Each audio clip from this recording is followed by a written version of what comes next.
Good afternoon, it's time for Volusia Magazine. I'm Amber Patterson. Today we'll join Volusia Here and Now reporter Joanne Magley for a look at Volusia County's recycling program. Then we'll hear from health reporter Stephanie Strong of the Volusia County Health Department as she takes a look at safety in the workplace. And finally, we'll join Community Information Director Dave Byron for an in-depth interview with his guest, Ann McFall, Supervisor of Elections. Those segments, news, and more coming right up on Volusia Magazine. Stay tuned.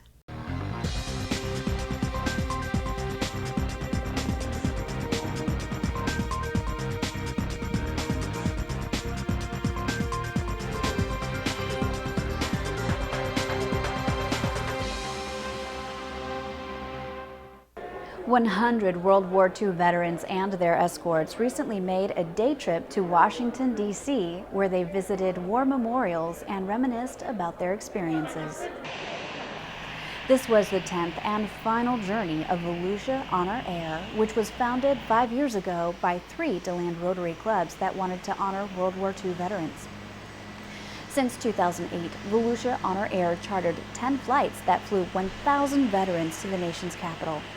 The Rotary clubs raised $800,000 in private donations to fund the inspiring and emotional trips. And it's really heartbreaking that it is the last flight, but you could see that a lot of our World War II veterans are getting up there in age to where it's very difficult for some of them to travel today. So, you know, this has been a real success story for Volusia County Honor Air. And we were just so proud to have it here in Volusia County.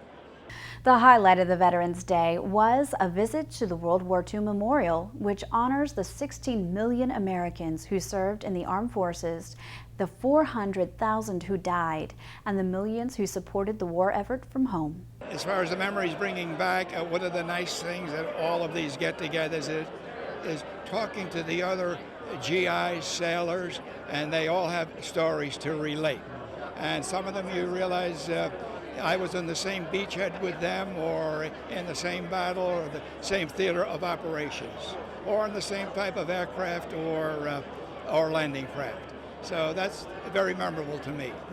The only thing I can say is I can't thank everybody that was involved with this for all the time and effort that way they put into it.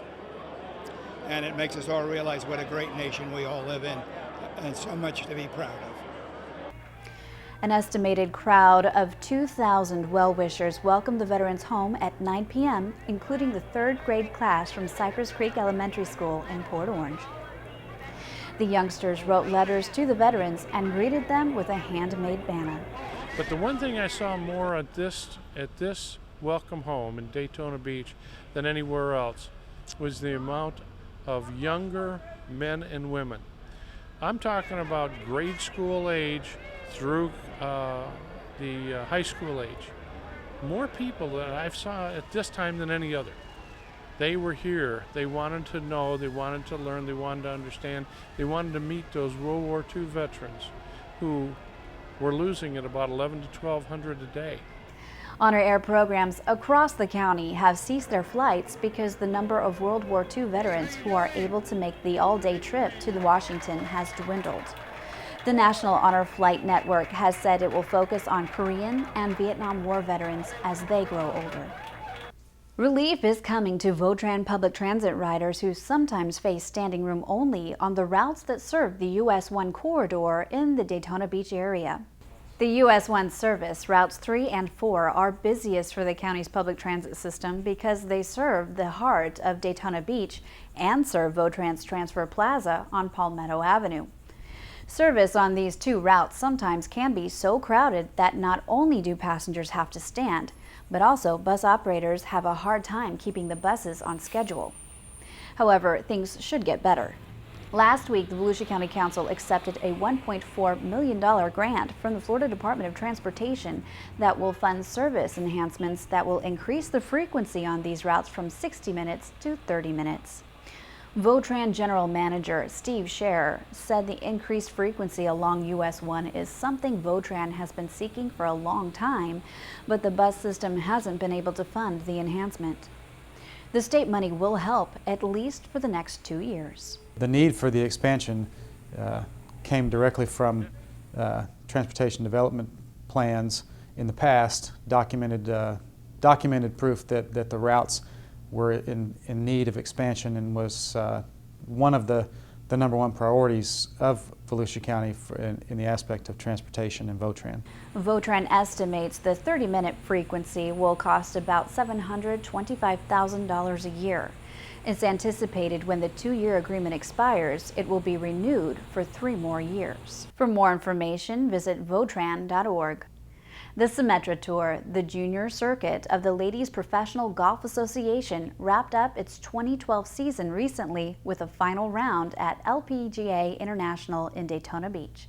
The field of 144 women golfers vied for a purse of $125,000 during the Daytona Beach Invitational. On this event, the last event on our Futures Tour, 10 women are going to get the opportunity. They're going to get the invitation to become LPGA members. So that's what's going on the career side. What's really interesting, at the same time that's going on, is $125,000 is going back to the Boys and Girls Clubs of Volusia County. So we're helping the community, we're living in the community, and we're also changing some lives of some young women that are going to be role models for the next 10 years on the LPGA Tour. The most important thing that I believe about the Boys and Girls Club and the LPGA tie-in, at the clubs, what we hope to do through the great coaching that we have there with the people who dedicate their lives to the Boys and Girls Club, is to mentor along these kids so that they become positive beacons within their community. Embry-Riddle Aeronautical University was the prime sponsor for the Daytona Beach Invitational. One of our objectives as a university is to increase the percentage of young women coming to Embry-Riddle to major in aviation and aerospace disciplines. And so we're especially pleased to be a presenting sponsor for young women who excel in golf. I think this is a wonderful opportunity to show our support. The tour not only brought the future stars of women's golf to LPGA International, it also produced economic development opportunities for the county.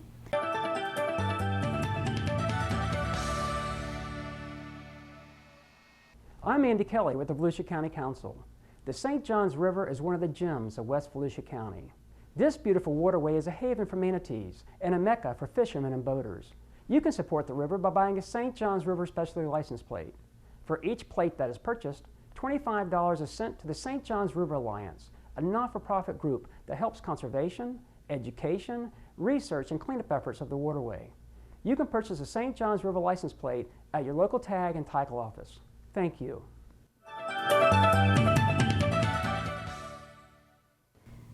Reduce, reuse, and recycle, the 3 R's for waste management.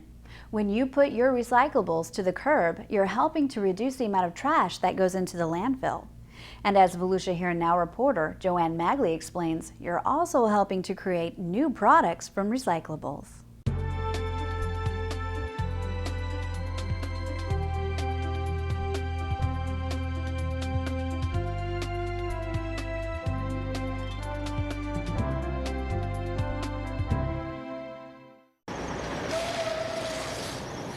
Florida's Solid Waste Management Act, passed in 1988, requires that each county reduce its solid waste disposal by 30% through waste reduction and recycling programs. And Volusia County is meeting this goal. The county has contracted with Gel Recycling for more than 16 years to process recyclables collected throughout Volusia County. We've grown with Volusia County. We consider this a public-private partnership, and this great partnership has allowed us to evolve and to be able to give a nice program for the residents of Volusia County. Gene Evans is the president of GEL, which has a production facility at the county's Tomoka landfill and processes all of the curbside recyclables for unincorporated Volusia County and the cities. In Volusia County, we have a 2-sort system program where the fiber, which is the paper, is in one container, the truck, and the containers are in the other, which is your plastic, steel, aluminum, and glass. It's put on a conveyor sort system, and we sort the material by grade and how we can market it. The plastic into its 3 different grades, which is PET, HDP natural we call it, which is like the milk jugs, and then HDP color, which is your Clorox and Tide bottles. And Gel recycles lots of cardboard. All of the cardboard that comes into the plant is picked up by a Jacksonville mill who turns it back into new cardboard boxes.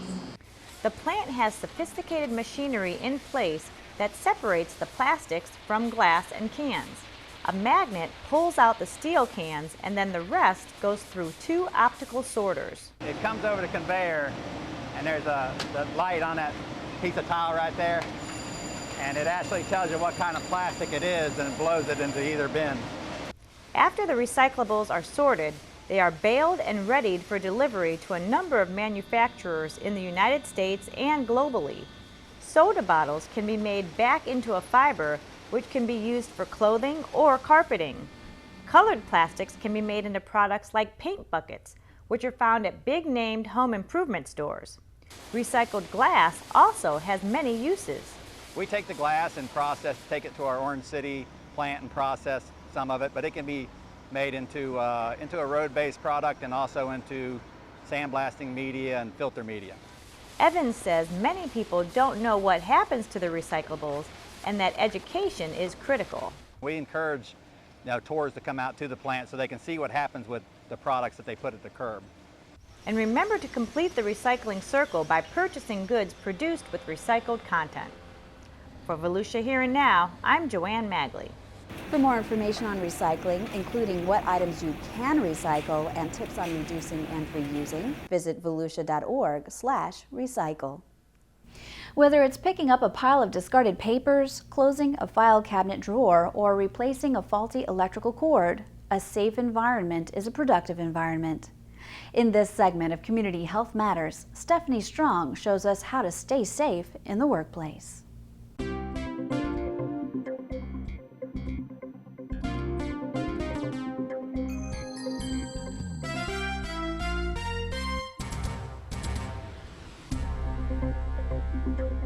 Accidents in the workplace happen more frequently than most people tend to believe.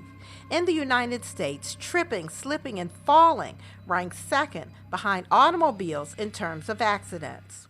According to the U.S. Department of Labor, every year almost 6,000 people are fatally injured at work. More than 4 million people suffer non-fatal injuries, including over 1 million which cause them to miss 1 or more days of work. The good news is that most of these accidents can be easily avoided by taking a few simple preventative measures. Never leave cords, boxes, and other materials in walkways or block emergency exits. When reaching, always use a ladder or non-sliding footstool instead of climbing on a desk or chair. Report poor lighting or missing handrails on stairs immediately. Never carry loads that block your view at any time. Use proper lifting techniques that allow the legs, not the back, to do the work. Balance the loads in file cabinet drawers to reduce the risk of dangerous top heaviness. And remember, always report accidents to your supervisor immediately. Slips, trips, and falls have only a minor impact on the workplace. You only need to pay attention to a slip, trip, and fall incident if there are injuries. You and your employees must work together to eliminate slip, trip, and fall hazards. Good housekeeping plays a major role in preventing slips, trips, and falls in the workplace. For Volusia Magazine and on behalf of the Volusia County Health Department, your guide to better health, I'm Public Information Officer Stephanie Strong. If you have any questions about this or any other health-related issues, you can always log on to volusiahealth.com. Now let's go into the studio to join Community Information Director Dave Byron as he sits down for a chat with his guest, Ann McFall, Supervisor of Elections. Well, thanks, Amber. Hi, everyone. This, of course, is a major election year with a general election scheduled for November 6th. The Volusia County Department of Elections is well underway with election preparations, and as usual, there are lots of things voters should know. So today we have with us in our studio the Supervisor of Elections in Volusia County, Ann McFarland. We want to talk about what voters should know as they prepare to make their ballot choices. Ann, thanks for being with us. Thanks for having me. I'm surprised you got time to be here. You people it was an early morning. I was going to say, you people are at it early morning to late hours, you know. Hey, as you get ready for the election, Anna, this of course is a presidential year, and that is the busiest election every 4 years that you put on. What makes what separates the presidential year from the rest of the elections you put on? Well, as you know, being around county government for a while, the presidential race is once every 4 years, and there are many people who vote just once every 4 years and will just come and vote in that one race. Right. Where they don't show up for any municipal elections, county elections, they will show up for the presidential. You know, and we saw, not to go back to 2000, but to go back to 2000, you know, we saw back in 2000 how important it is and how, I guess we should say, how powerful this race for president is. You know, I mean, it's party politics at the highest, I guess. Well, in Florida is the largest swing state. Yeah, I was going to ask you about that. Yeah, California will go Dem. Right.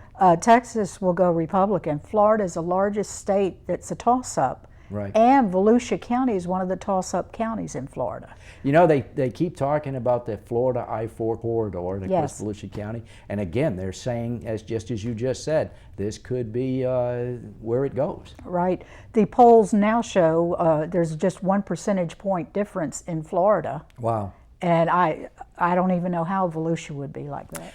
You know, and you know, you've been around here a long time. I've been around here a long time. When I first came to Volusia County 35 years ago, this was a very Democratic county. The Democratic Party dominated in Volusia County.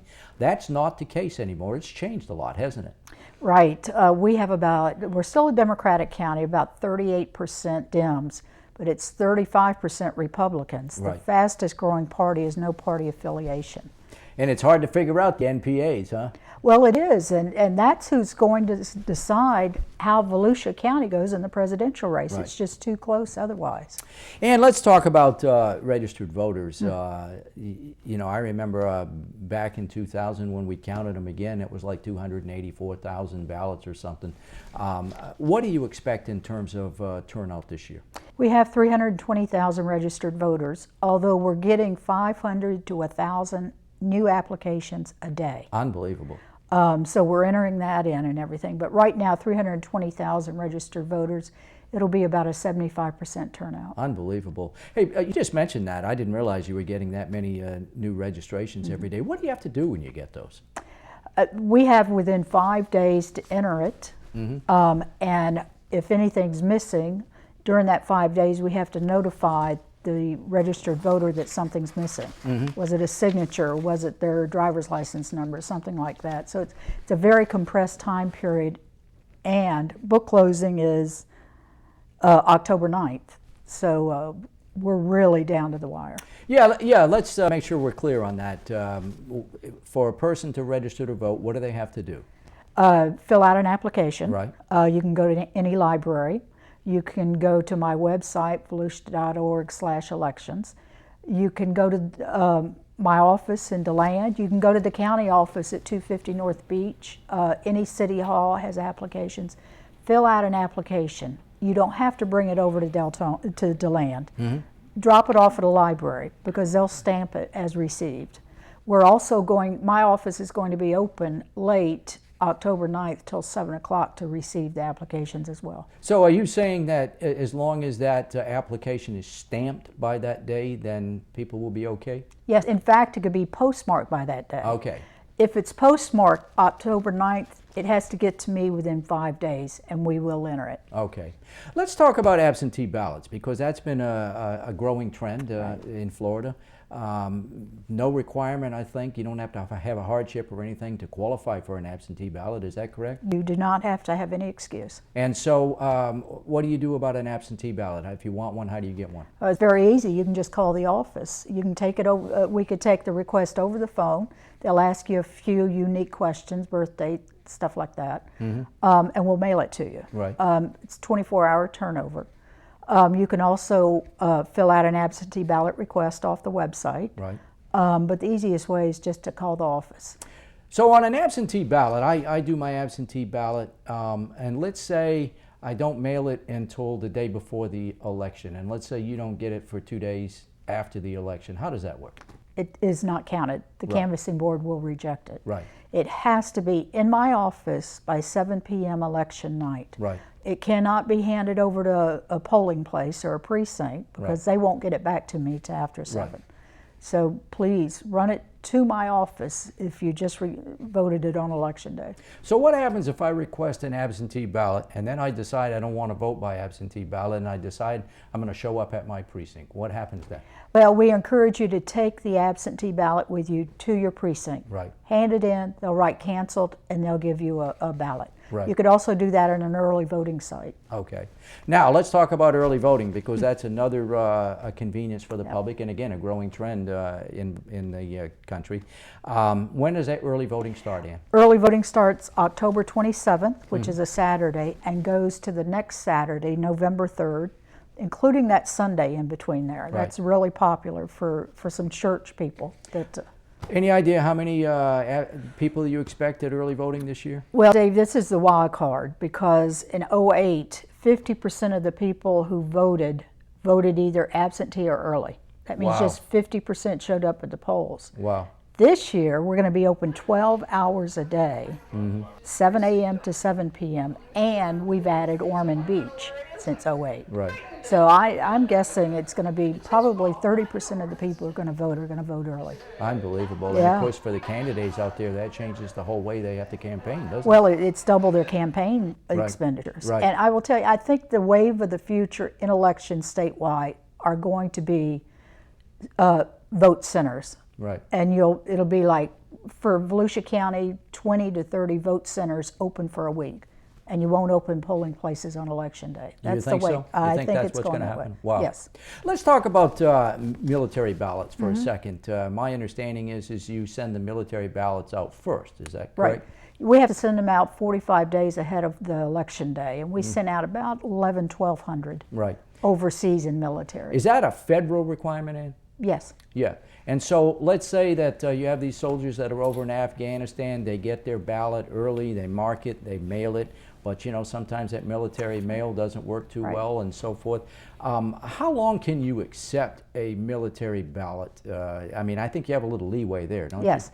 In federal elections, this doesn't include state elections, but Right. in federal elections, we can accept federal ballots 10 days after election day, if it's signed by election day. you? Right.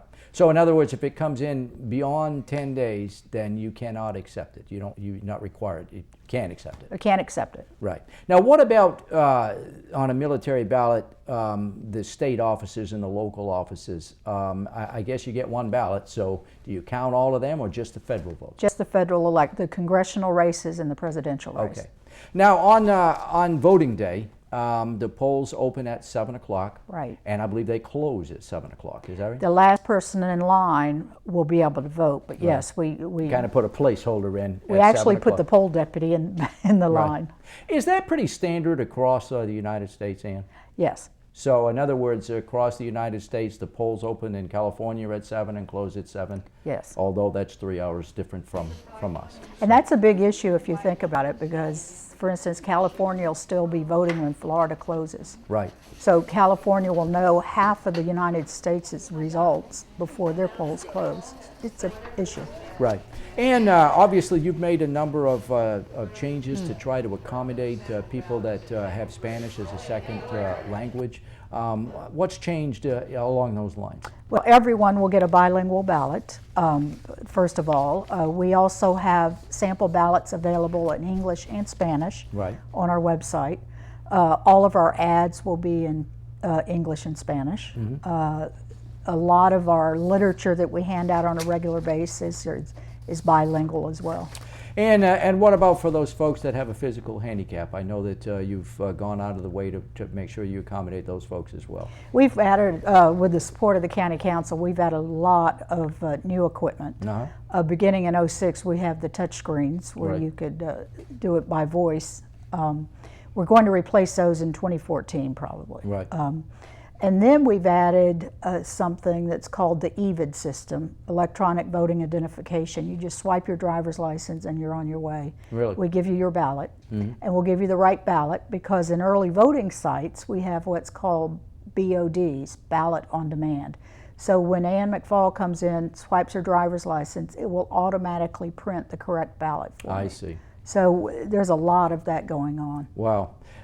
Just so much has changed constantly in this whole election process. Let's talk about the elections equipment that Volusia County has.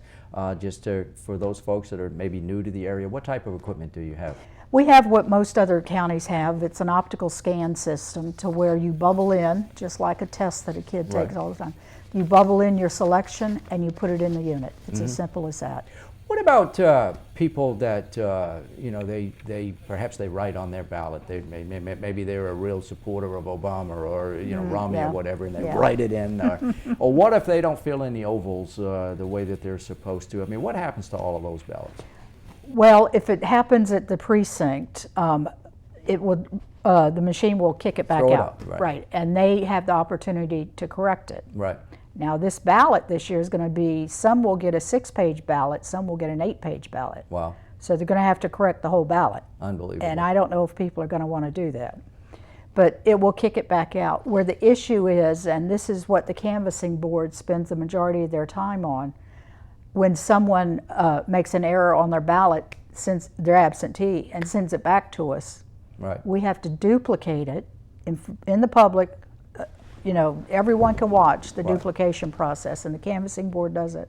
We have to duplicate it before it goes into a unit. So I just encourage people to please take your time, especially when you've ordered an absentee ballot. And Ann, you just mentioned it, but this election is a very complicated ballot, as you said, 6 or 8-page ballot. There's a lot of amendments that are a lot of words to it.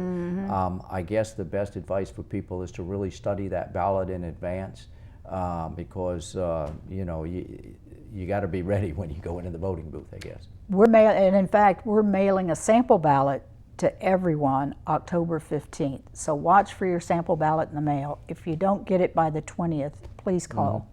And last question, a lot of people are always concerned to make sure that their vote actually is counted and that it's accurate and all of that sort of stuff.